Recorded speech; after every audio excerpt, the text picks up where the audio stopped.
the only type of DJ that I was familiar with growing up was the scratch DJ. Yeah. You know what I mean? Like, and that's all I saw. And then the transition started happening to where, like, the CDJ came in. So I remember that. So when I would do shows, the DJ, like, you could give him a CD. You know what I'm saying? Like for the like for your show set. Before we were doing the USB drives. Yeah. Right? You know what I'm saying? Like, better make that shit clean. Make sure it's clean. Yeah, nah, it was cool, man. You know. Josh one in the building. What's up? AKA Josh Boomnote. Well, my last name's Noteboom, Noteboom. So yeah. I jacked it from my uncle's email one time. It's like, Boomnote? I'm like, 10% of everything from here on out. Okay. If it gets that far. Yeah. That's cool. That's what's up. Yeah. So yeah. You're hearing thanks for having me. Yeah, you're hearing the backstage. Shit's dope. The Brain Drain Studio. Brain Drain. Yeah. That every day. But yeah. I'm gonna have nothing left after this for the rest of the day. Yeah. Okay, cool. That's what's up. Look, thanks for coming down and absolutely chopping it up. You know, to quite a few folks around here, you know, you legendary. Oh, right? Man. I can't be, Born in the Midwest. I was. You from Sioux City. Sioux City. Yeah. Right? And then you spent a lot of time out in SoCo. Yep. So like when I was born, my dad went to school in like Purdue, like right away, like in Indiana. And then after that, we moved to Washington State. Yeah, Washington, Seattle area because he worked for Boeing. Then we moved to Louisiana. I used to live in Slidell, Louisiana until I was like 10. And then moved to California when I was 10. Okay. But this has been my family vacation for 51 years. Oh, Omaha? Well, I wish. But basically flying there and then driving to Sioux City. Okay. Then my mom's side and dad's side would just fight of them. So how'd you get your connection to Omaha? As far as DJing goes, I don't know, just like period for like your hip hop ties and all that stuff. Now, like that like I know, but how did you get to Omaha? So my first and last official record deal, before I started putting shit out myself. I don't even know. I think it was some Red Bull. I think it was a Red Bull joint. It was like a Red Bull thing, and then they were like, New York or Omaha. I was like, Omaha. They're like, okay, you know what I mean? And I'm like, because I already knew what it would lead to. Probably just me sitting here in the future. But also, I'd always come out here on my birthday and on my grandma's birthday. Yeah. She passed away this year and last year, and she's my best friend. But with that being said, just met like Brent. You know, Brent was like doing the event. Played with him, and then after that, I just kind of became local. Went from the top of the joint, wherever I was staying at, to like, yo, I'm in town. They're like, oh, well, yeah, can I get on or whatever? For just sure. because I would stay the night out here and just, rage on the way out or way in. And then I'd go to, Canesville, just try to hold as much as I can and start crying when I couldn't bring it home. Over in Council Bluffs. Oh, man. Yeah. Oh, man. Shout out to Canesville. My gosh. And when I first moved here 4 years ago, I always said I'd live here. And anybody that ever talked, man, I want to live, I just kind of always wanted to live here because sure, I'm SoCal, whatever, but, and I'm usually like super fast anyways. Uh-huh. But then there's just something about here I feel like at home. Like when I go back to California, I'm just like, man, I can't wait to get home. I feel that. Got really, really good friends too. And, sorry, friends. Yeah. I'll be honest. When folks move like from the bigger city, from the New Yorks and Californias, like to here, they actually like it. It's like it's a difference, but then they also just like how calm it is, and people are nice. Yeah, and the cost of living is not as near as high. Not at all. And also, like, there's no traffic. I mean, you take that, like, what are you gonna do out there? Well, one of my biggest goals in life would have a basement. And I got a big ass basement, and it's full of all kinds of things that, I've always collected. I've been a collector like my whole life. Yeah. I was born with like stamps, marbles, and coins from my great-great-grandma, like in my hands, and just never kind of let that go. I said DJ shit too. No wonder. Yeah. So you be online like just looking for stuff to like buy or do you get out there and get it? I'm more of an estate sale analog dude. Oh, okay. I probably bought like one record online, like, oh shit, like, like whatever box set came out. I was just like, Yeah. But other than that, I like to dig, and it's been my thing. Yeah. And now I know all the state sale people, so they like call me before it starts. They're like, "Yo, do you want to come check this out?" I'm like, "All right." Like all broken shit, and the next thing you know, it's like even further in. I got to dig myself out. It's like a little game I play with myself. Man, let's talk about that first record deal that you said you had. Who was that with? It was a thing called 5.1 Entertainment, and it's when surround sound was kind of like jumping off or whatever. It's when I was 25. My buddy, this girl I was dating, first girlfriend I had, was like, "You got to meet my cousin's boyfriend. He wants to meet you real bad, whatever." Little Filipino cat. Yeah. And came through, and he already had his own record pressed, and he's part of the Black Eyed Peas. He was like the DJ for the Black Eyed Peas forever. Not the OG Motivate guy, but he's my boy too. Poet Named Life, and he was like, "You're my DJ now." He's like more hyper than I was. I was like, "Are you kidding me?" Yeah. And so we were just DJing all the Filipino cultural events, like UCLA and all that stuff. And then he was already a dope ass producer, man. He didn't get me into DJing. My boy Coco did. And after that, I was just trying to make beats to try to yeah. But what was the original question? I was asking you about your first record deal. Oh yeah. So back to Poet Named Life. Basically, he's out there just hustling all the time in Hollywood. So Will 1X, Will I Am's OG name, he was on his little record, you know what I mean? That he had that was a sick ass beat. So he meets some girl that works at this spot, this 5.1 spot. He's like, "Yo," and he knows how to he's got good ideas. I mean, it's just like pop, pop, pop, pop. Like, it's like, how do you even think of this shit? And he's like, "We should do an album compilation." This is how he talks, and ends up wrangling in 15 artists he knows, like Juan Atkins, I think, was on there. King Britt was on there. My shit, and he had a drag because I didn't have any records out back then. You know what I mean? Yep. And basically, they're like, "Yo, we're gonna make yours the single." And so with that being said, I was like, okay. And you think it should be because I struggle really bad with anxiety and shit, and it's still there, but I'm winning, so it's fine. Anxiety, bitch. Oh man, I mean, it was like a traumatic experience to get a record deal. You know what I mean? And it got even more traumatic after that because my song, they were like, "Oh, King Britt's gonna do a remix of it," And I was like, "Oh." So was you signed as a producer at the time? I wasn't signed yet. So that success of the single signed me as an artist. It's artist. But I was a producer, and I had 10 different singers and rappers. Okay. On. So you was a rapper and a producer? I wasn't a rapper. I just knew a bunch of dope rapper MCs. Gotcha. Like Aloe Black. He was on the very first one, and Rashawn Ahmad from Crown City Rockers. They're dope. And just singers I knew and stuff. But the single was my best friend's little sister, Julie Walewa. And I just had her kind of hum over it, chopped it, and it came out to a down tempo Sade kind of thing. Her voice is like the best pitch. And then I heard King Britt was gonna do a remix. I'm like, oh fuck, he's gonna outproduce me because he had the dopest down tempo. For sure. And then it came back as and all my friends are house DJs too, good ones. And it came back as literally a banger that none of them would play. They're like, "I ain't gonna play that, but it's a hit." And I'm like, "What?" And sure as shit, DJs were playing it, big DJs in Europe and all that. And then there's "Man, you want to sign up?" And I was like, "Okay." That's crazy. And the owner of the record thing, it wasn't really an official record company yet, a label. Mm-hmm. They would just take old masters and dub them into DVD audio or whatever. Okay. So being surround sound. And it was Richard Dashett, the guy that produced Fleetwood Mac Rumors. Mm-hmm. Cool ass dude, man. Smoke weed all day long. So one thing led to another. And then that song just blew the heck up.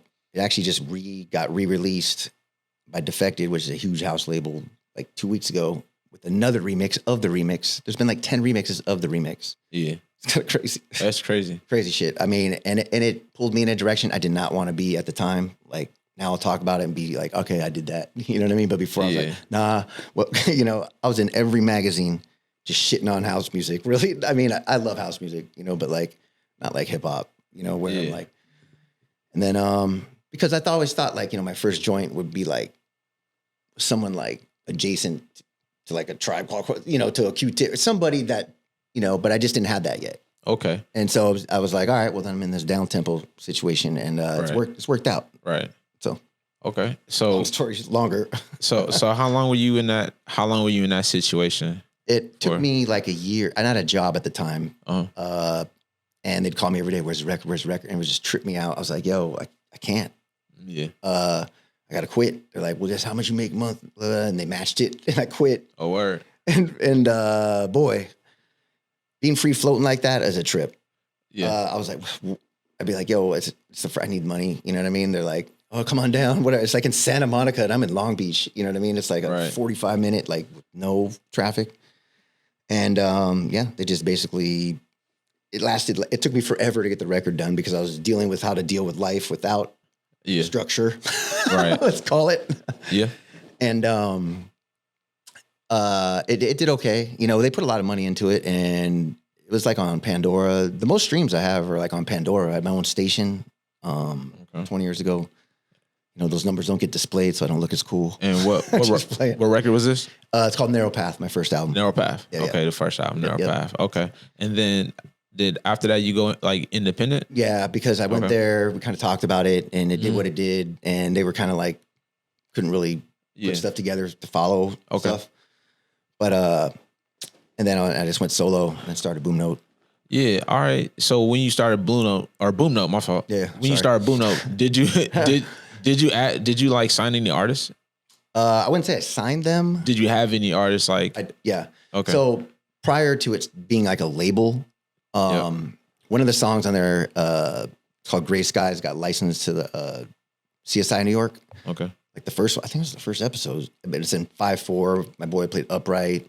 Ross MG from like, and I'm name dropping or whatever. Ross MG from name drop from some Sublime played drums on it. Yeah, he also played the drums on like all the other joints when the dude was too faded to like do it in the studio. For sure. And that got licensed, and I was like, people kept asking me for more and more like music because I didn't use samples at the time because I was in a band, like a funk band, so I didn't even want to sample. Like I didn't need to, and that was amazing because I felt like I had an advantage. And so I started hitting up all my friends and my boy that taught me a bunch of shit. Mount Sinai, he got like Brandy a record deal like in high school, like, you know, shit like that. Just taught me how to like get by, like making tracks, doing shit, you know, and how to make stuff fat. And so I was like, let me see your hard drive, dude. You got like dope shit. And so ended up taking all his music, a couple of my other friends that are on my label, Beat Ventriloquists, two brothers that are fucking nasty, took all their music. And then so I had a batch, you know, huge batch where I was like, I'd get a brief, we need something that's like blah, blah, blah. And I'd turn in not my own, you know what I mean? So it started kind of as an agency, sort of. Yeah. But I hate that word sometimes. Like, I never thought I'd middle. Okay. And I was kind of like Matt. I'm like, you didn't make it, dog. Yeah. You're middling now. You lose. You know what I mean? Because I've had so many experiences with people that are like the middle when I could have just went to the artist to artist that just like fucked the shit up. Yeah, for sure. You know how it goes. Yeah. Okay. Anyways. So you go independent, you start Boomnote Records, start getting some movement with that, right? Yeah, because I was getting some placements. And then next thing you know, kind of bring attention to the joints that are out there and stuff. Yeah. So when you first started making beats, like what was you using? The hardware. So thanks to Poet Named Life, at first I got a Kurzweil. Obviously I had turntables, I had a little sampler joint on the thing, like, you know, but I got the Kurzweil 2500 and I don't know why the beats just didn't snap. I mean, I saw everybody that I grew up on with an MP and they just didn't snap, but it was easier for me because there was a sequencer in it. It's kind of like an ASR 10, but a fucking expensive one, like, you know, that didn't really like. ASR 10 has better swing, you know. So end up getting a MP, and then I had an MP and a Rhodes. I got a Rhodes for $200. Till this day, that's the best investment Still got it? Yeah, still got it. Okay. I was a little bummed because I put a keyboard on it a few weeks ago and it cracked. I took that thing apart and got it back in there. So, yeah, that. And then I had a PC. I'd use SoundForge. I would dump it in there. And then I record stuff to the ADAT, then chop it, and then put it in the SoundForge, and then dump to the MP. This is like, with the 8 outs, because I take the 8 outs to the ADAT. Mm-hmm. I mean, it was just like, thinking of how you do music now. It's like, okay, what year is this? I'd say 97. 97? Yeah, I started making beats probably like 97. All right, so I started making beats in 2000 and like 7, right? 8. Right. But I also am 10 years older than you. So yeah, so let me tell you what I was like the difference between your 7 and mine. Yeah. So I had first invested in it NPC and it was like a 2,500. Yeah. But I didn't know what to do with it. That's when I had 2. Yeah. I ain't know nobody who had one. I had no one I could ask to show me how to use the thing, right? My boy showed me all this stuff. So yeah, that's tough. Man, I know, dude. Listen, I ain't upon it, man, and shit. Like, silly, man. Somebody got it around here, probably. Man, how long ago was that? That was okay. Well, I did go to the. I was probably 2010 or something. Well, maybe 11. Man, I always mobbed the pawn shops, and I'm like, don't go in. Next thing you know, there's an MP 2,500 on the thing. I was like, let me give you half. And they went. I think I ordered from like Sweetwater or something like at the time when I had got it. But I didn't know. Sweetwater. Shout outs, right? Greg Savino on the callback every time. I didn't know I needed a floppy. You know what I'm saying? Yeah. Like to go on at the time, right? We'd upgraded to like the zip at least. That was clutch. I mean, floppy was real beat down. It was, it was just time consuming to like transfer. You know what I'm saying? Like, and I'd be in the studio with like Kethro, and like this when I was trying to. Mm-hmm. I hear about your name from him too. So when I had met the Make Believe cast and linked up with them, and then like I would kick with them sometimes down at the studio and stuff, and I would try to learn from Kethro how to program and how to get the audio from the MPC. But it's hard. Yeah, I was just like, I like, dude, man, the work, I wanted a quick workflow, but when things went more to digital from the analog, workflow was like that. So I had started off using software. Yeah. Like I had Fruity Loops. Yeah. Right. So I was chopping in there first, and then I had the trial version. So I couldn't really use the whole program, so bounce that out real quick. Bounce out the A's. Restart trial. Yeah, exactly. Yep. Build it from there. Then I would go into what's that software that the DJs be using now? Serato? No. Or it's like a program DJ for. They be programming beats and stuff. Ableton. Yep. Yeah. So I would go in there and then just build my beats out. But then when Native Instruments came and then they dropped the machine, I got that. And then I started getting real busy. On the chops. Man, I know a lot of people that they didn't come from the traditional MP. Yeah. And it chops fast. Finally, I think I have it set up to where I could chop that fast now because I use the X. And so I just record something. If I'm going to record a record or something, and I'll just go through it on Pro Tools. I grew up using Pro Tools, and I just converted to Luna probably 5 years ago. Luna's the shit. It's Universal Audio's thing. Okay. But it's free now to anything. You don't have to have Universal Audio stuff to use it.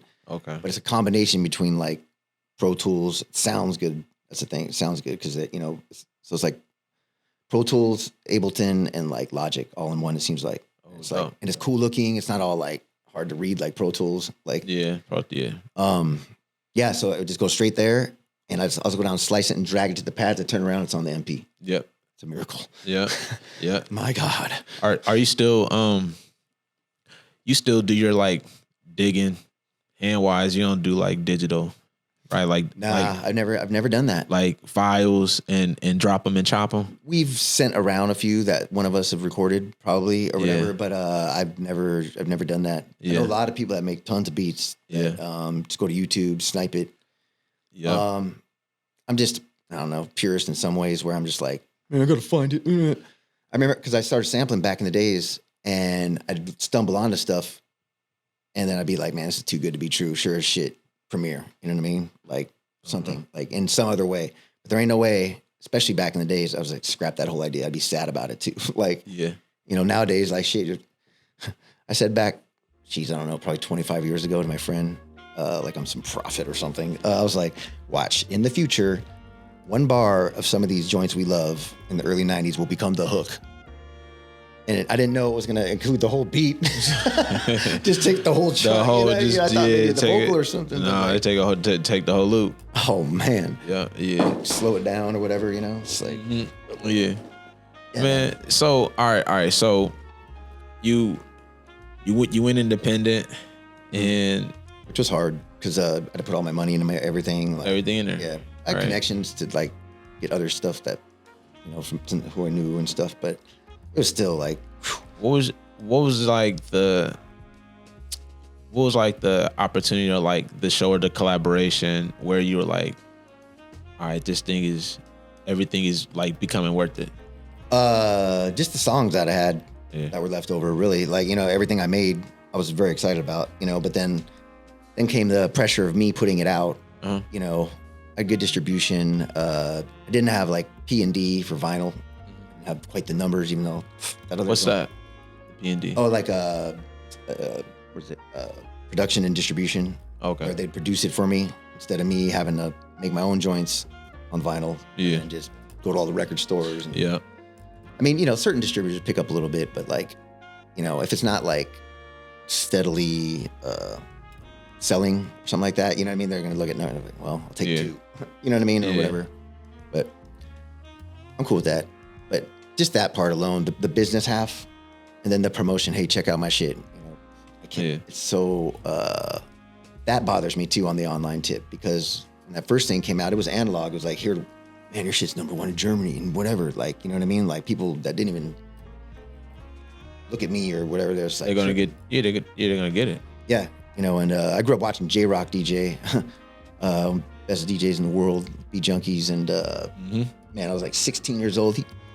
There's a 16 years old dance club, and he just rocked the whole night from like techno, like James Brown is dead. Yeah, we'd go there, and he's only a couple years older. What is it, in Sioux? Oh, no, in California. Back in California? So like 16 years old. Yeah. Whatever, and he's from the area too, but like, you know, it was just insane how to see somebody just do shit like that. Who else did you get to like see? Like when you was coming up? Like legendary cats. Man, to be honest, I DJ'd many spots where it was my hero. Like, then ran into heroes, and since I am like a collector and all that stuff, I knew I'd play with someone. I'd always have a record with me. Like, I got caught off guard. I was trying to find, when you had Wizard Theodore here, I was like, where is it? You know, but my shit's a mess, but I couldn't find it. Yeah. I was bummed, actually. But I you know, KRS One, when I met him, my friend was gonna do cuts in the studio, and I went with all the records because he wanted to cut from them. He's like, "What's your name?" Josh. Josh One. And he's right. He's like, "Oh, what's up?" You know, he was really cool. And then he signed all of them. You know what I mean? Yeah. Just for the hell of it. What year was this? Oh, probably like 20 years ago, something like that. Okay. But I mean, I've played with, Freestyle Fellowship, AC Alone. Okay. AC Alone, yeah. Like, even like my boy did the party for like J-Lib, Legends. I mean, I've met everybody. I've met Common, just tons of, just from DJing and being in that proximity of stuff. Like, you know, I'd like to see more stuff like that come out here, because then everyone else can have, I want this to be a tour spot more on people's radar, so they can meet more people that are of that, you know what I mean? Like that caliber. Yeah, just to be like, oh shit. Yeah. Like when I first moved here, I was hella depressed, even though it was my idea to move here, because I thought I lost everything. You know what I mean? What'd you get depressed for? I'm just Omaha. I know, but it's just, you know, left all my friends of like 40 years. I was like, oh man, I'm out the business. You know, I was married at the time. I'm not anymore. So that happened quick. Is what it is. Yeah, it was a trip. On and off for 30 years, and then, you know, that's how it goes. Anyways, I saw that, like, it wasn't the Beat Miners. It was, what's the Beat Miners? At doing like a little talk at like Holland Center, I think. And what's the Beat Miners? Mm-hmm.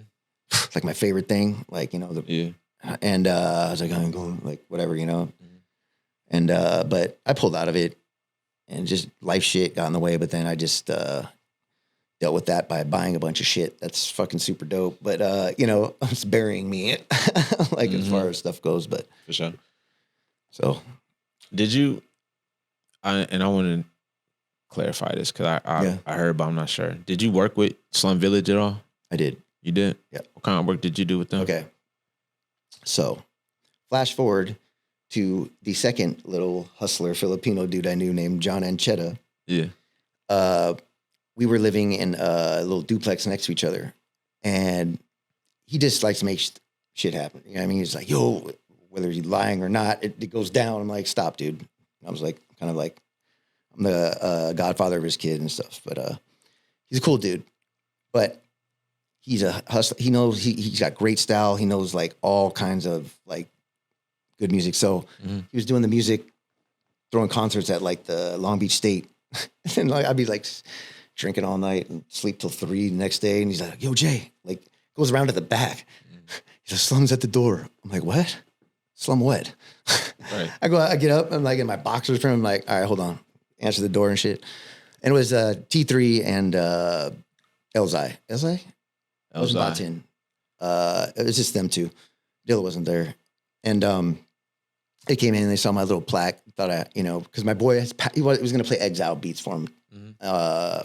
And Exile was signed to his label called, what was it called? Sound and Color. Super dope. First beat label in LA.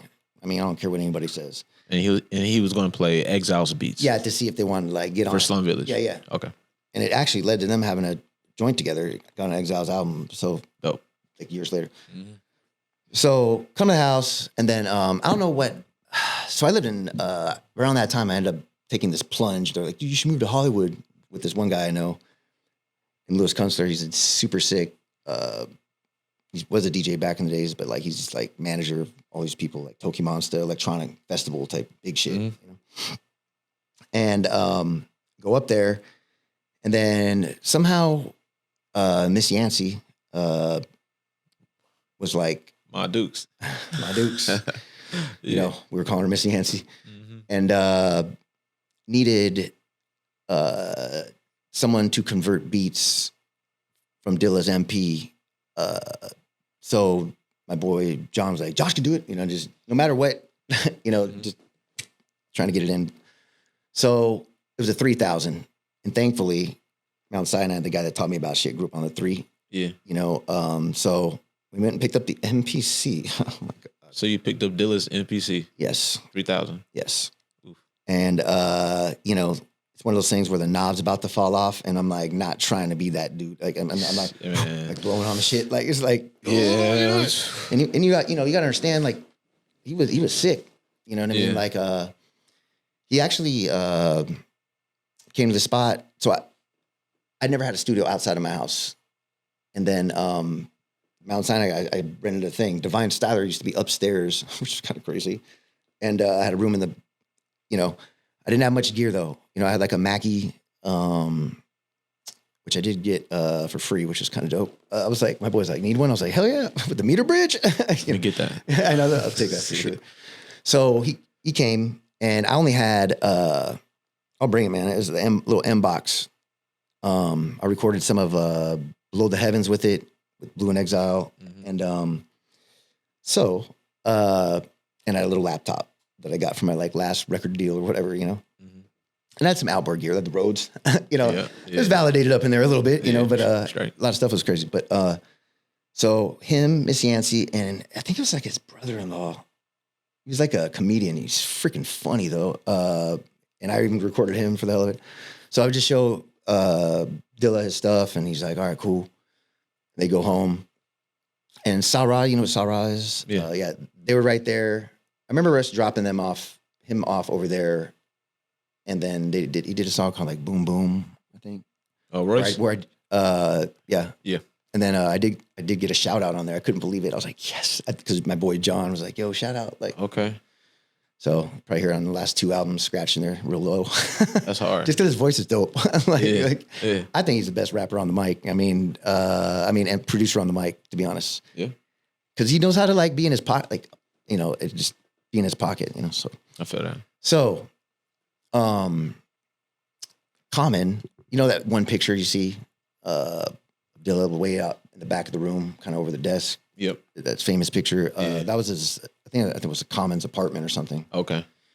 So that's where, and I lived in Hollywood, right down the hill. So I would just always try to check in, see what's up. And so they hired us to mix. Well, specifically my boy Cyrus and me, be like, sounds dope, to mix the Shining.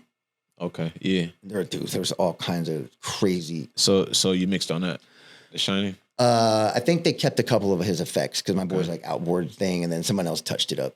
For sure. Just other engineer, or whatever. And before it went on there, like the track listing and all that, I was at his house and I was like, "So what do you think, man? Like, what's the order? And I know you want to keep the Geek Down joint with Busta on the intro." He's like, "What do you think?" I was like, well, from a DJ standpoint, I'd run it like this probably. You know what I mean? He's like, cool, whatever. I'm not saying I took credit for, the story. Like, I'm glad I'm telling it into a microphone because, house shoes everybody knows, like, I ended up being Batin's DJ in the end before he passed away. Like, did a couple shows with him, just, I actually have a video of him rehearsing, Fall in Love with this other dude. I don't know who that guy was, in my apartment. Fall in Love is it is a crazy shit, dude. Yeah. So anyways, I just, we did that and I just, couldn't get a hold of him, because he was really sick. And then finally got a hold of him, gave the MPC back. And then, that was that. And then, I went to the funeral. It's crazy. Everybody I ever loved, their music was like sitting right there, like in front of me and shit. I give him like all these dope, since I'm bald, I was sponsored by like this like dope hat company that kind of got bought out by Kangol or something. But there's these like fedoras that were a little too loud for me, but they were fucking dope. I didn't really want to give them to anybody, but I'm like, man, if you like these, but they were on his coffin, man. The 2 I gave him and shit. Like, yeah, he actually, and that's how I met Tarak. Yeah. From Dilla, he's on the Welcome to Detroit. Yeah. So, and then after that, I decided with the I Love Dilla shirt, and everyone's like, it's so weird, so much drama and just stuff afterwards. Did you ever go to any of the, because when I first met Connie and like Keith and them, they were doing like Dilla tribute shows. No. We did one here before too. And I got the approval from our Dukes to That's to do it as long as we donate to the foundation. I never went. I went to like maybe one. It was like I felt like I had put enough energy into that. Yeah. Where I just couldn't do it. It was just too much for me. Would you like nowadays? Like would you consider? Fuck yeah. You know what I'm saying? We do totally. If we bring that back, you feel me? We could. I mean, for sure. I mean, I'm down for whatever. But yeah, so then fast forward to like maybe like 2-3 years ago. Mm-hmm. So I programmed music for like restaurants, high-end restaurants, and basically like DJ from the couch. I'm like, so that's kind of like a steady like business I got with some stuff. But I went to DC and I heard his MP was in the African American Smithsonian joint, and really? So my ass went there, and there, lo and behold, there it was. The joint that you used to have. Yeah, I was at the house. Yeah, dude, that's crazy. Dude, there was all kinds of drama around the MP afterwards too. I don't even name no names. My God, it's like, dude, relax. What? I was like, some kid was all. Yeah. Dude, he's all. I was like, hey man, can you get a picture? And I was like trying to tell him, like, he didn't give a fuck. I was like, this is. So do you think it's cool that like after like Dilla passed, with the handling of like all his beats and stuff, like the people who were using them and stuff like that? Do you know anything? I know a lot of people try to claim that was theirs, and I heard tapes with like hundreds of beats on it that I don't even know where they came out or whatever, but the only one that should have it is his mom. Yeah. Like, I know all Peanut Butter Wolf and all those guys, and I know everybody. As far as I don't know what their business shit's like, but like it got kind of grimy amongst people. Yeah. And everybody hated my boy because my boy had the best ideas. Yeah. You know what I mean? Like, there's a rumor out there that Guilty Simpson wanted to kill him. I'm like, dude, the dude's like fucking 4'9". Like, dude, Guilty break him over his knee and shit. Like, that dude, short. come on, and I don't want to hear about Guilty Simpson. Fucking anybody coming after me. Like, you know what I mean? Yeah. Just because, I don't know, just certain things. It's like some dramas. Super drama. Just like a little like, this is what it was. Sure, that's what it was. Just. But, for the most part, I mean, he cover designed that one with the blue one, Jade Love Japan. It led to all kinds of shit. Like, I got that joint. Yeah, that's a dope one. Whenever Grapefruit be having Dilla records, I go buy them up. Yeah, I mean, I get a. I don't even open them. I'm surprised they have dub in there, dude. I always buy dub. Dub music. It's like my favorite shit. But Grapefruit always has that for some reason. Okay, yeah. Can't find it anywhere. Off topic. Sorry. Yeah. All right. So you said these days now. So you back in in Omaha at the crib. Yep. DJing at Odo Lounge. Yeah, I played that. You know what I'm saying? This past weekend. Yep. Yeah. How was that? It was cool. Yeah. The best that I had there though was the month before, or the month before. I don't know what it was, but I was just on one, and the crowd was just there. It was super dope. Last time was cool too. Shout out to Keith for like having a vision, and Neil to get a corporation behind something like that, to build that, because it's good for Omaha. It's good for Omaha. Because I mean, even in California, I've never seen so many like people into records as there are over here.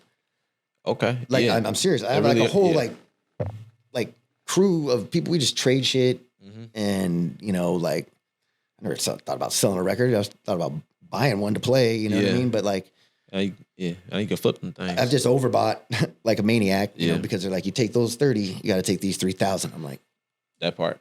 Okay. And that really all you like that's really amazing and all, and thank you, but damn, I don't want all them other ones. Yeah. They just bury myself and and I've pretty much built the studio that I've always wanted.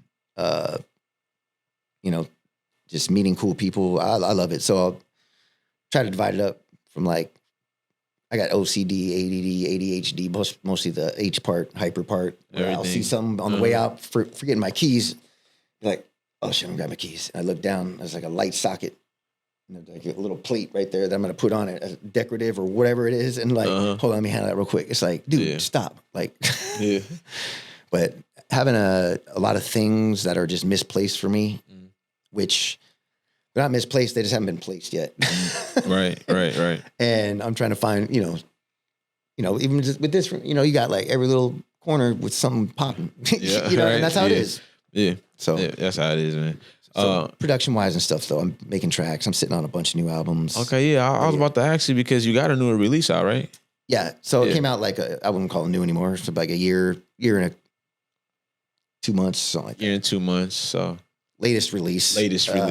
There's 2 other albums before that are cool. But I was most proud of this record because I sampled. It was like the record I wanted to make when I was like 21, and I just scratched all vocals that I kind of recorded from MCs, from joints I've had from wherever. And I got a gospel, like 5,000 gospel records from Gainesville. He's like, just if you want, they're on the top. It was 5,000? 5,000. You still got all 5,000? I donated maybe like 2,000, but then since then I probably bought another 2,000, but like for like 20 cents each. Like Gainesville? Yeah. I mean, 2,000. They're upstairs. And then I went to my basement. It was like a project during the summer. I feel like I need to pull up on. I ain't pulled up on Gainesville in years, dog. I haven't been in years. I mean, my house became that. But like people donate records to me a lot, so I ain't gonna lie. Like I got a bunch of records I dig from, but I've been like craving though, like just digging. You know what I'm saying? Like I be missing it, man. You know, find it. You look at the art. You look at like the label, the players, whatever it is. You feel me? I'm all that one. You gotta. There's gotta be something on that one. One note, Josh. One note on that one. I was showing somebody the other day. They was like, because we was doing a promo shoot for our fashion show, and so we were stationing people around in here, and a girl was stationed at the records, and she's like, "What do I do?" Like, I'm like, You ain't never looked for records before. She was like, nah, I could tell. No. You know what I'm saying? Yeah. I mean, like, just be like, what are you looking for? You know what I mean? Like, what kind of music do you like? You know, and then I don't know, man. And yeah, like speaking about selling records, that thing I was telling you about earlier is called Whatnot. The app. Yeah, the app man, you selling records on. It's basically like eBay Live, but it's like, I'm calling it QVC from the crib. Yeah. Like I can sit anywhere and just sit there and just run it. You don't have to be on camera. Sometimes I'm on there, my girl, and we just like banter back and forth and shit. It's like the Howard Stern show. Yeah. Just talking shit. And I'm just raw with it. Like some people are like, this is the Fiji plus, and I'm like, whatever, dude. Like next, like, you know, I'm on there like, all right, what are we looking for? You know, hella unorganized. I'm super organized. I'm gonna get there where it's like, you know, because you got to grow the audience on that shit. Is there a live chat on there? There's live chat. Okay. And so that's dope. You know, and then I was like, what's anybody looking for? They're like, and then people just pop in, any blah, blah, blah. I'm like, DM me, you know, or whatever. But, okay. Yeah. You know. Is that like every day? I did it every day for like a week because I needed a bunch of dough. I was like, yo, fuck this. I'm going to go hard. Okay. But it's a grind. Like, you know, it's like showtime at like, you know, and you just get on there. And but it's cool. It is cool. I mean, all these different ways that you can earn revenue and stuff just off of stuff that you have or things that you can do. Absolutely. These days, you know, like in this technology, you know what I'm saying? This new day and age, man. Do you like it better? Just like, you know, for certain things. Yeah. Like for the ease of stuff, you know, for older heads like me, you know, I'm cool with that. I think stuff might be a little too easy, especially to get your opinions out, and like, you know, ranting and whatever, which is great. I just think a lot of stuff is like saturated. I hope like it's that eventually only, and then like, you know, if you have the physical stuff, that's where the winning would happen. You know what I mean? Like, like AI and all that stuff. Like, it's great. I use it for certain things, but like, I believe physical stuff is where it's at still. Like, but I'm for outlets and shit. Hell yeah. Like, you know what I mean? Like for outlets to get your music out and all that. I mean, but then again, the same outlet's there for someone that might not have the talent, might be in it for other. Who knows? Yeah. So. How do you feel? I know what's real. How do you feel about like the AI merging with like production tools like that we use? I'm a little mad at everybody that now gets to have a solo bass line from one of the greatest songs ever to chop, where, you know, we were looking for like the one note, like, you know what I mean? Then he filter it, and you know, I'm not mad. I think it's dope. Are you referring to like the stem sub? Yeah. I'm like, come on, man. Like, bro, I've been going back to records, man. I can't even begin that. If taking that one drum roll out of there, that you will not taking that one vocal out. You will not see me for 3 years if I started going through that. And I literally have been so busy doing shit that like I have a ton of crates that I know are just fire to chop. You know what I mean? So. I need to get in front of the computer, doing music, not just all this other shit I do. Like, for sure. Soon. I mean, and I chip away at it every day. But you know, when shit's in disarray, it's hard to like be like trying to work on beats. Like, I feel that songs. I have so many songs waiting to just be finished. So, so yeah, exit fee. It's like 19 joints, which is crazy. I've never had beats. I never like claimed to have beats. I always had songs like in progress. You know what I mean? Okay. I'm like, I got a bunch of beats, dude. You know. Yeah. And out of that, because it kind of started during COVID, I went through every single zip disc I have. I'm like, whatever made it to this has to have some shit on it. Gotta got some heat on it. Yeah, something. Yeah. One sound, two sounds, the drum sounds, and went through all of those. I went through all my records and built like 300-400 kits. Word. Yeah, and then I kind of did the same thing when I went over here with the gospel shit. Okay. And so now I could just go to something, and I know there's something there. You know what I mean? Yeah. So starting new stuff, adding like another 400 is what's going to happen. Okay. Which is cool too. Yeah. But you know, it's good to have beats on deck. But once I have like a target, you know, I've already narrowed down a bunch of stuff to certain projects I want to be on. I could tell I want them next to each other. Yeah. One way or another, with vocals, without it. Okay. You know. Yeah. But I chose to do instrumentals too, because when I make like my other albums, it's, you know, different singers, MCs, whoever, it's cool, but like, I can't count on other people to promote it as much. You know, they're featured, and yay for that. And thank you for anybody that's ever been on my shit. But like, I'm the one that has to push it. So, you know, I put it out there, like share it, whatever, and it doesn't really get shared the way it is what it is. I mean, so this one I just chose to do all instrumentals and just cuts, and they're really short beats. They're all different genres, but they all go together. Yeah. So how are you distributing your music now? It's out there. I mean, I got a major digital thing, but again, none of that matters unless you throw dough behind it. Someone that's gonna put it in some kind of situation, some kind of playlist or something. So there's that, and then I'll press up my own vinyl. Yeah, and then I've been selling it at a few record stores, and I just made 300. So it's not like I wouldn't even want to, since I paid for it myself, send out a box to like a distributor. I was like, I just want to rather have it at the crib and be like, no, I'm going to give it to someone I know for a fact. Sell it direct. Yeah, and I loved it. And I mean, just make your money back, and then 100%, get some more. 100%. Right. I'm down with that. And don't get me wrong, like I've never, like all the projects I've done since I have been like independent or whatever, I've never really solicited other labels, like because Ubiquity was right by my house. All my friends worked there. Stone's Throw, like all these labels. And I've had a couple songs come out on other things, but I had the links to licensing, so I didn't want to like have somebody else in charge of the master. That means here's what that means, and here's what happens all the time. I'll be like, they're like, oh, we want to use your song, and I was like, oh shit. So now I got to go to say you're the label. They want to use a song. Then they start not bantering, but then now they're connected with them, and I can't really vouch for them. This is me making up a scenario in my mind that I would not want to happen. You know what I mean? Mm-hmm. So I didn't be like, and then if you're gonna be half of my masters, don't say it's good for promotion. You know what I mean? Like come with some dough or just something, whatever. So that wasn't even in my mind. Yeah. Yep. So dang. So you didn't want to work with Stone's Throw, huh? Or, I would. I mean, I would have. Whatever. Yeah. Like, but it didn't come to me. But I wasn't going to pursue it. I just it was too hard for me to like. Yeah. I had too much. I don't know, not pride, but just more like, I really want to do that, and that whole just whatever. But in all fairness, those things provide the production of the vinyl.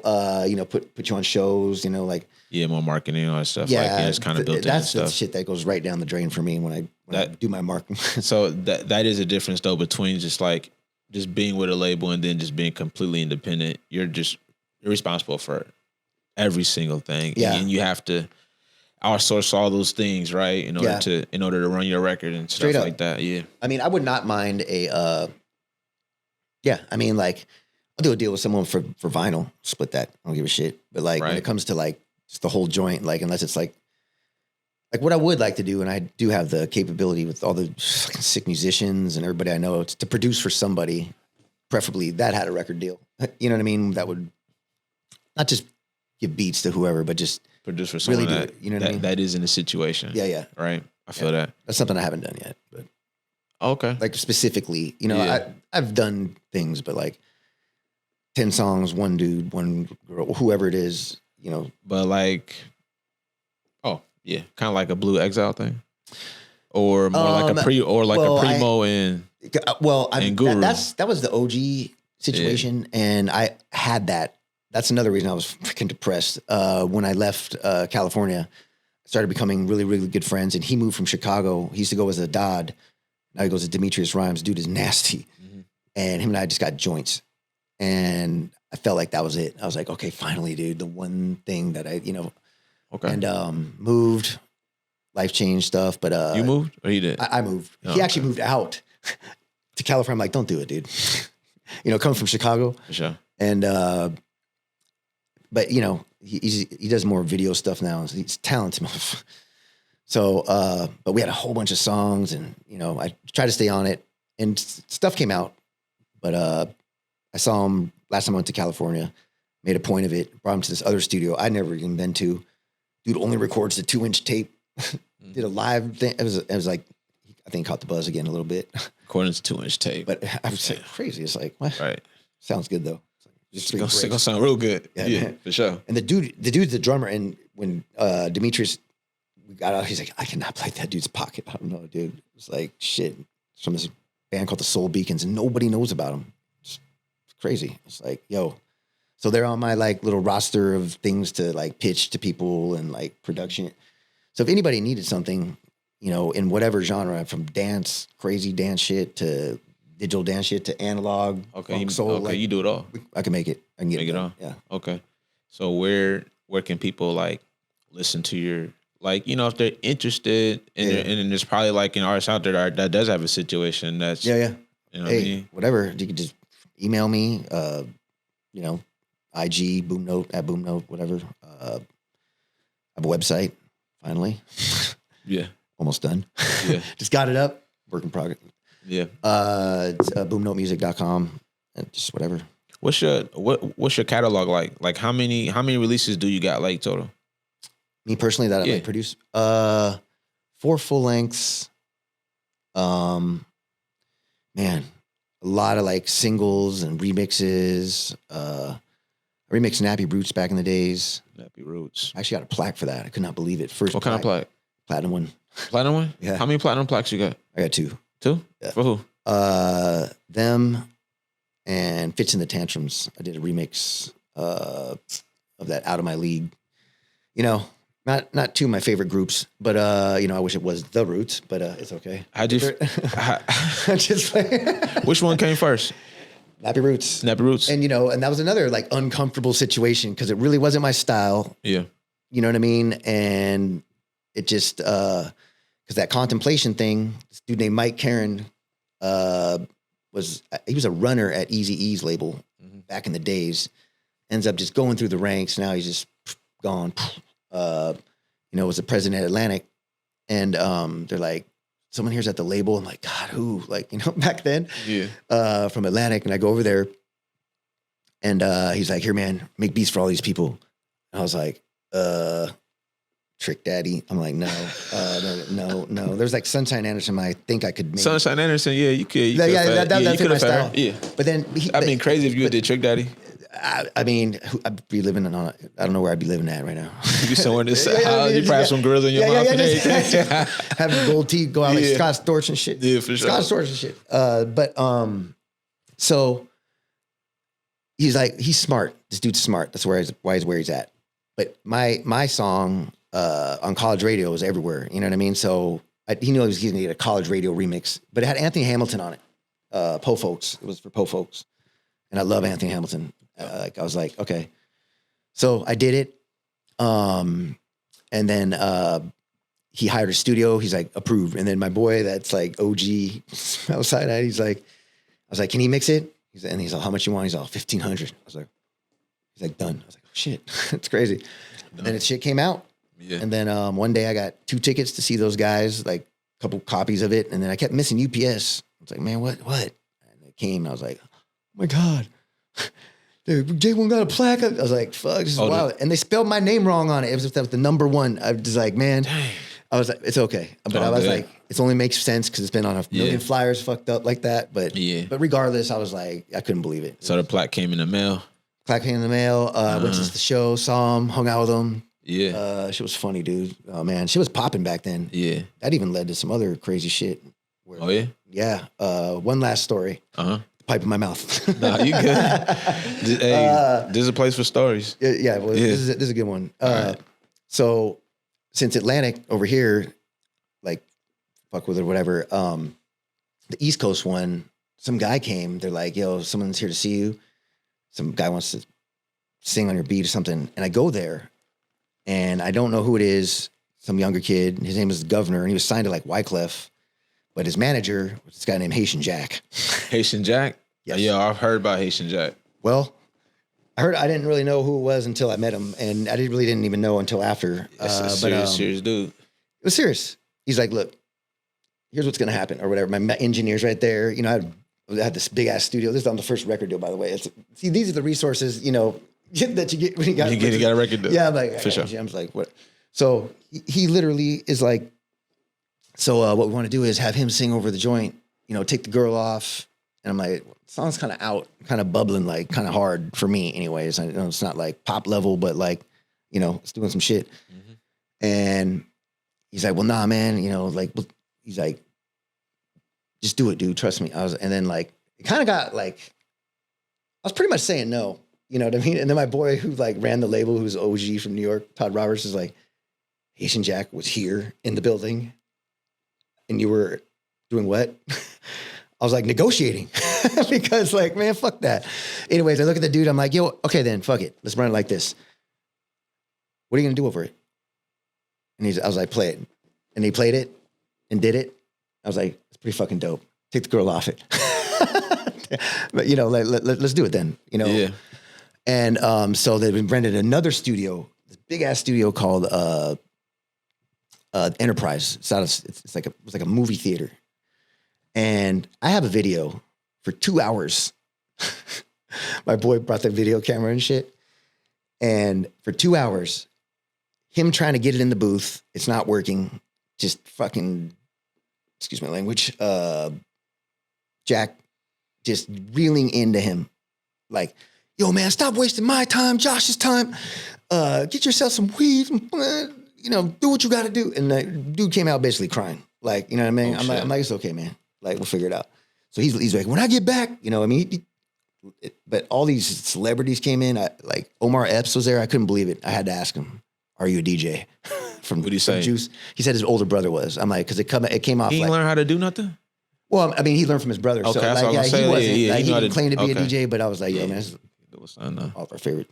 Yeah. So comes back, knocks it out, and that was that. Hold on. So who else was in there though? You said Omar Epps? Yeah, Omar Epps. I don't remember, man. Like, actually, a lot of Haitian dudes. I don't really remember. Okay. Like, whatever. But like with that, it was just a crazy experience. And then all of a sudden, the A&R got dropped from Atlantic. Bro, that's crazy. You didn't know. Got shelved. You didn't know you was doing. Haitian Jack could have bodied you, bro. I know.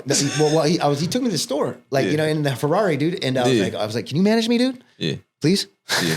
Like, you know, like, and he's like, trust me, after this shit comes out, you ain't gonna need it. Like, I was like, whatever. Said no. For sure. But I heard it in a Tupac song, snitch named Haitian Jack, whatever. I heard he was in the middle of Tupac, Biggie stuff, like all that. Yeah. Kind of legendary in his own right. Yeah, he's a dude, for sure. Man, man, that's dope, man. So, story get kind of pretty interesting, man. Like, the stories, yeah. Like, you know, like chilling would just be talking to you, man. Like, it's funny though. Yeah, it is funny, man.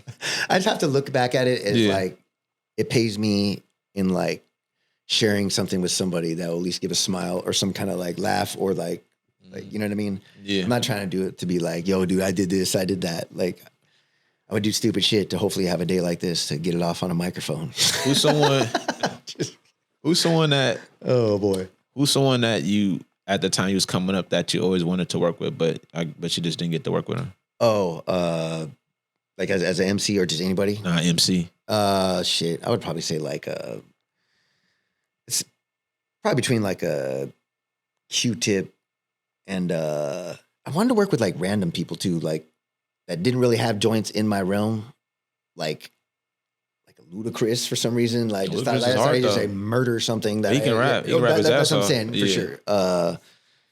Like, you know, all the usual heads, you know, that, you know, 90s stuff, but I always wanted to work with like Wise Intelligent, dude. Okay. But I don't think he fucking with white people. Who's he's the shit, bro. Like, he's one of the best MCs. Give me your top 5. Number 1, Black Thought. Okay. And Black Thought is, you know, probably 2. I would have to call it Gangstar. I can't say Guru as an MC because it doesn't come off the same without Premier. Premier's my number 1 thing I grew up on. You know what I mean? Yeah. 3, like, man, probably like KRS, probably Eminem, just because fucking motherfucker could rap, and maybe like you know, I have songs, you know, like and then Tribe or Q-Tip probably or something rather. Q-Tip in the top 5, and he might be in the top 5. Or, you know, that's an off guard question. I gotta write that down. I'm just gonna. I'll overthink it. Sometimes that 4 and 5 changes all the time for somebody. Black Thought number 1 by a mile. Period. Because even now, just keeps putting out joints that are just like underground, dude. Yeah. Like he was on the Blue and Exile album, dude. So where do you put Common? in the midst of things? Common sense or common? Yeah. Common sense. Yeah. Well, I mean, no comment. No. Both. Because like Water for Chocolate's common too. So. Top 10. B was common. Top 10 for sure. Yeah. Okay. All right. Yeah. You got 10. I mean, I used to like Breaker 19 on that first album. It's an old one. Mm-hmm. This reggae band from like Laguna had the name, and he had to change it because they like sued him. Yeah. So he had to drop the sense. I sat next to him on a plane on the way to Miami. Common? I don't know how or why, and it wasn't first class. Long time ago. Okay. Right there, and best believe. I mean, I'm glad I wasn't drinking because I would have need popper stopper, as my boy said. It's like, I was hype. I was like, you have no idea what I got above me right now. He's like, what? I'm all Sold by the Pound remix. I'm all, can you sign it? Will you sign it? And then after that, he never forgot me. How did he react? He was stoked. And then I saw him, he couldn't even get into this one thing at the El Rey one time. I was like, this is common. Like, get him in, Yeah. That's crazy. Man, random stories like that, man. Just like, I'm like Forrest Gump. Like, I'm in a position for some shit, but I don't want to know what's happening, or I'll overthink it, and then it turns into like something else. Like, like one time, okay, last one. Back to that Dilla thing. This is funny. Busta Rhymes was getting on the plane, because I'd always go to Miami for that winter music conference thing. He was getting on the plane, and I see him with like 4 bodyguards, because I heard his bodyguard died. Or back in the days, got shot or something, Right. And it was during that thing, and he had the intro on the thing, on his album, on The Shining.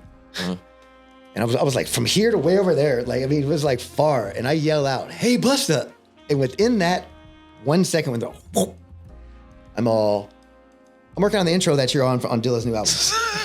And he came right over and sat right next to me, and whew, that was a thin line between disaster. You got that shit off. I got it in though. I freestyle.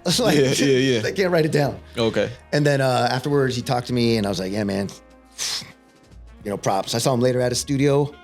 It was at the record plant with that Poet Named Life guy, who always would just get the studio before Will, and Will would show up and everything. It's so funny. Yeah. But Busta was there, and I went up, and I was with my friend who isn't a music dude. I mean, he's a total music dude, but he's like, it was his dream to meet somebody like that. I'm like, let's go say hi. He's like, no way. Like, yo, Busta, same thing. Hey, yo, Busta, from a distance. Yeah. And he walks over, and then some other dude, comes out of nowhere and is all, hey, he bum rushes him. He's like, yo, Busta, what's really the scenario? And me and my boy, we just turned and walked the other way. I was like, geez, boy, what are you doing? Anyways, that's it.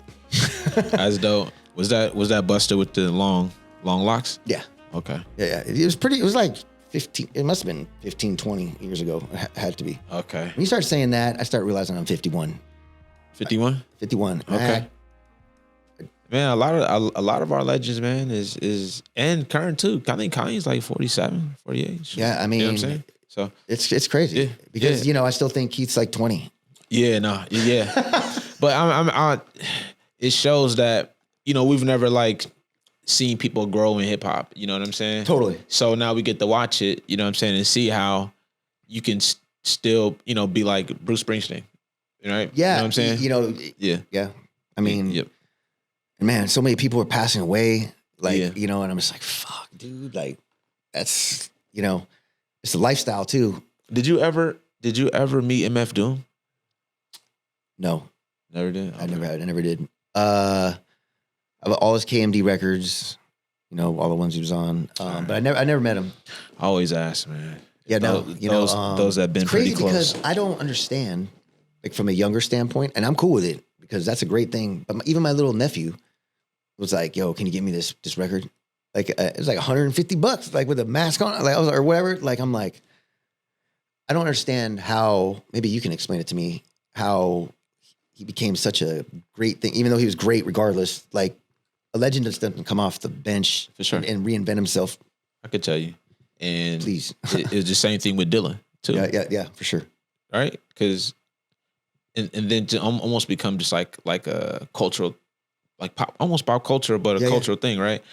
And it's social media, you know what I mean? And it's a tribute to that they're able to hear a song or something like that they like, it was from that time. But that's the cool thing about these digital platforms and how music can live. You know what I'm saying? For a period of time. So in that regard, I'm all for it. You know what I mean? Like, yeah.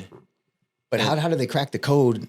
How did I know how Dilla did? It just you know what I mean? But MF Doom specifically, I think from the mask and everything. I think it's the aura, the mask, and then the beats is number 1 too. Because I think the aura, and I don't know. Sometimes like with the younger generation, like some people just slip through the crack, dog, and everyone just likes them.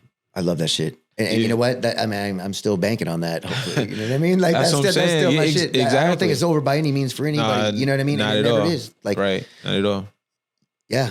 You know who I think is up on a list? Because during 2020, I'm like, all right, let's just listen to all the rap shit that everybody else listens, you know, like the heads listen to. Yeah. Because I'd always DJ during like prime time. Like, so I gotta run like type hits and dance shit. Like, it was Royce the 5'9". Royce.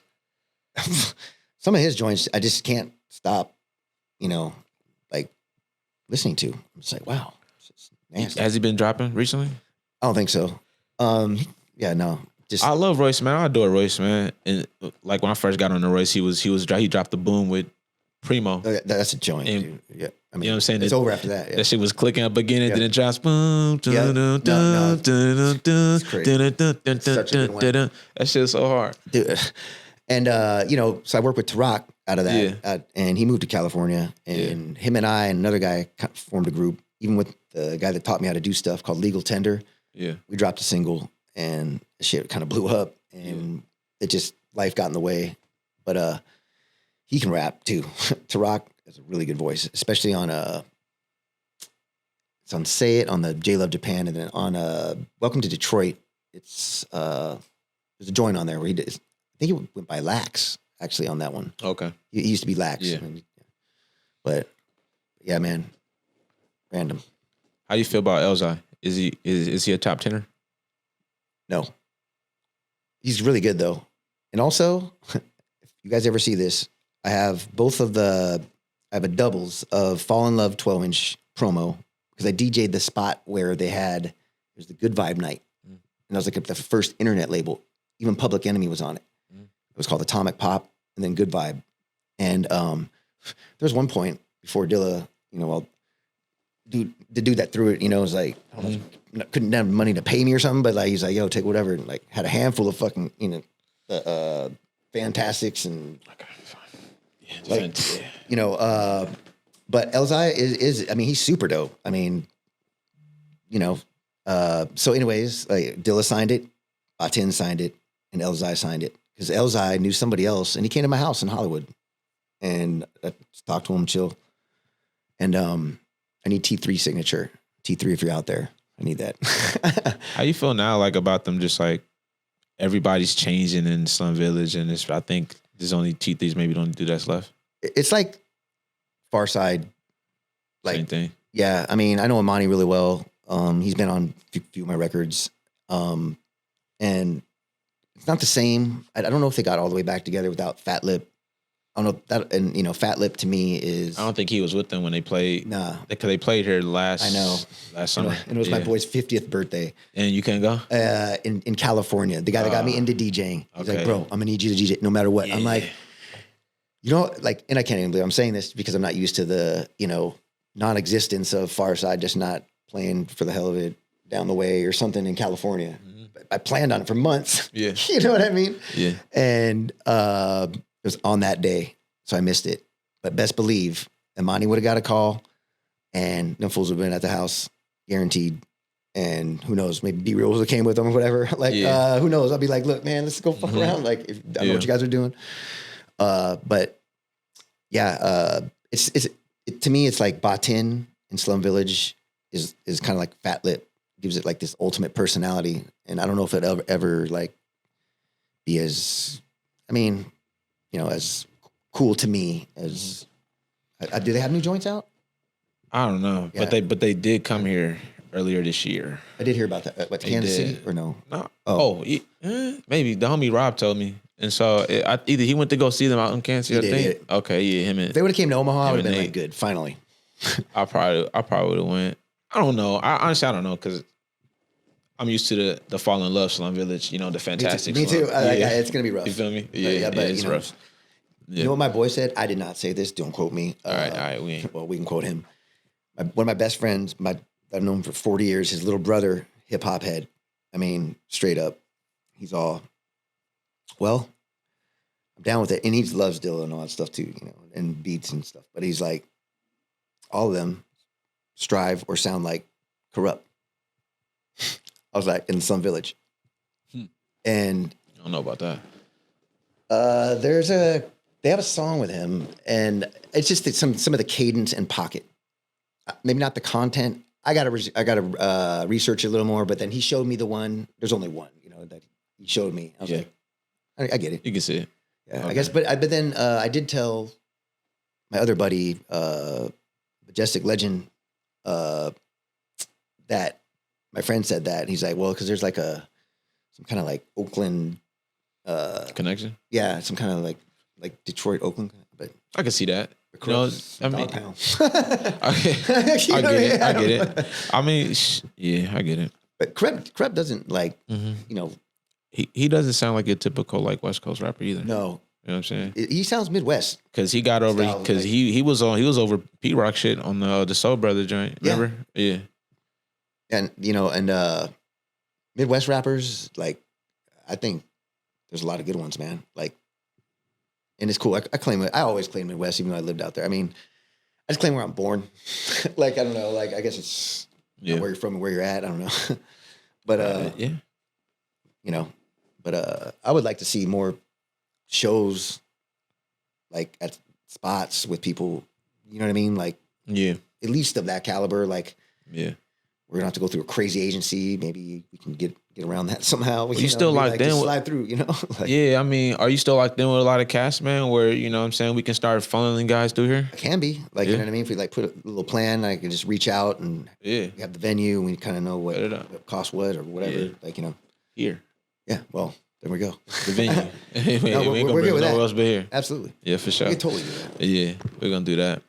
All right, man. Well, for me, man, we had a long month. I know we rounding out June. We just got through hosting Mick Jenkins here on Saturday. You familiar with Mick Jenkins? I see it. And I wanted to go. Yeah. But I couldn't. He's a super dope artist, man. Out of Chicago, man. Super dope. He has beats too, right? He doesn't make beats. Okay. But I see him on like, is he on like some kind of like house-y type stuff too? Like so. Just eclectic. It's not just straight ahead, or is it like he's on like eclectic rap type dude, and he's independent, and he releases music through or just independently. So he uses Even, that site where he was on here telling us how he sells directly to his audience, you know what I'm saying? His fans and stuff like that. Out. Yeah. So it's super dope. So better it's than Bandcamp probably then, some new shit. He was saying they have just slightly better, like they do a little bit more for you marketing wise. You know what I'm saying? Than Bandcamp, because Bandcamp really don't do any marketing. It's just there. If you have an email list with some friends, like, okay, cool. You know what I mean? That's it.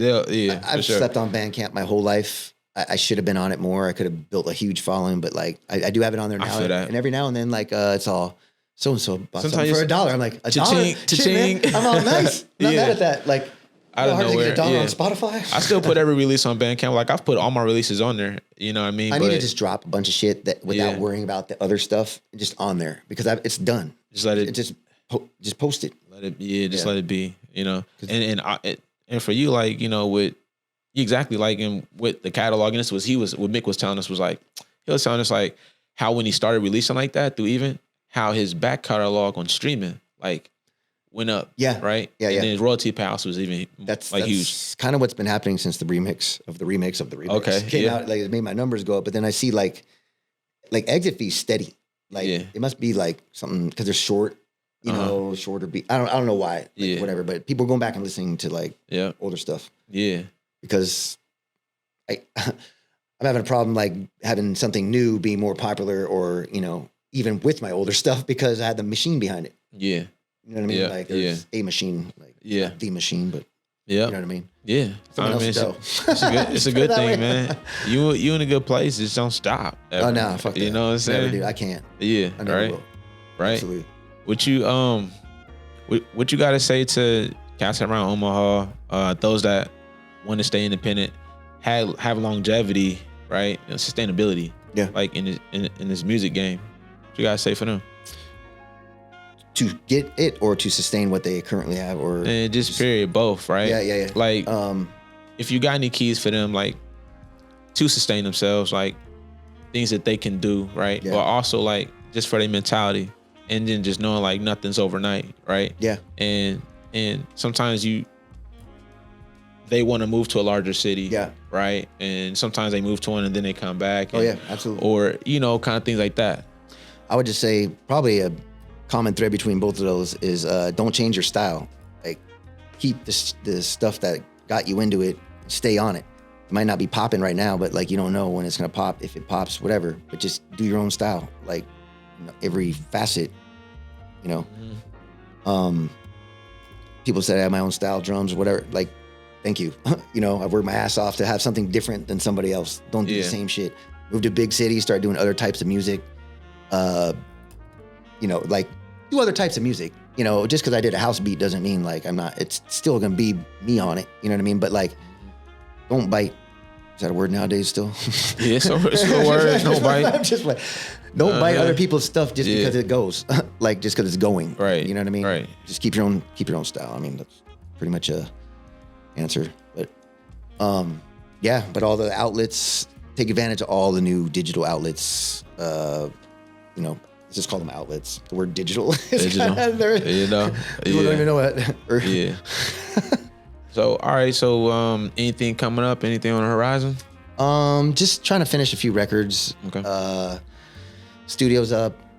Just trying to get back in front of the computer. I got a lot of. Where's the studio? Is it at your crib? It's in the crib. At your crib? Okay, cool. Basement, and all I ever wanted in life was a basement. So there it is. Yeah, rock out. And anybody I think I've ever liked their music had a basement. I mean, I'm pretty sure. Then the weather thing from out here, it's like I love it when it's like just nasty, but not the hot part, but like the cold. I'll just lab out because I can't go outside and tinker around with stuff. Yeah.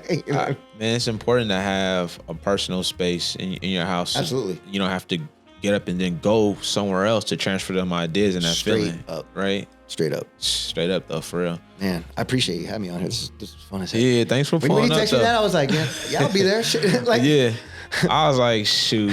I was like, nah, we got to get some stories, bro. You know what I'm saying? We got to do it again sometime, man. There's more. For sure. Might as well put it on the document right here. Yeah, for sure. We definitely gonna get you. We're definitely gonna get you back up in here, man, and just for sure. And just keep talking about hip hop in general, but just like the music, I'd like to run some things like that. Stuff that I didn't bring any with me, but like if anybody like emails or I don't know how they get a hold of you through your show or whatever, I'll lace them up with some vinyl. Okay. I got a couple of exit fee joints. Okay, let me get some. Put some on a display up out there. You know what I'm saying? Hell yeah. In the building. Some things coming up with Culture House, y'all. July 11th. Make sure y'all get y'all tickets for the Summer Classic 26 fashion show. Nice. Tickets are on sale now. We also have a call out for volunteers. So if y'all want to volunteer and help out with the show, just go to our website at www.houseofculture.com or simply just DM us. And we'll respond and communicate that way. So that's important. Heck yeah. Just had to get that out the way, y'all, because the show's coming up in a few weeks. So Make sure you get your tickets, all right? Get those tickets. Yeah. But yeah, y'all, it's another episode. Marcier sit the helm. We're at the backstage. Appreciate it. Appreciate you. Whole league full of clones, I'm the genuine one.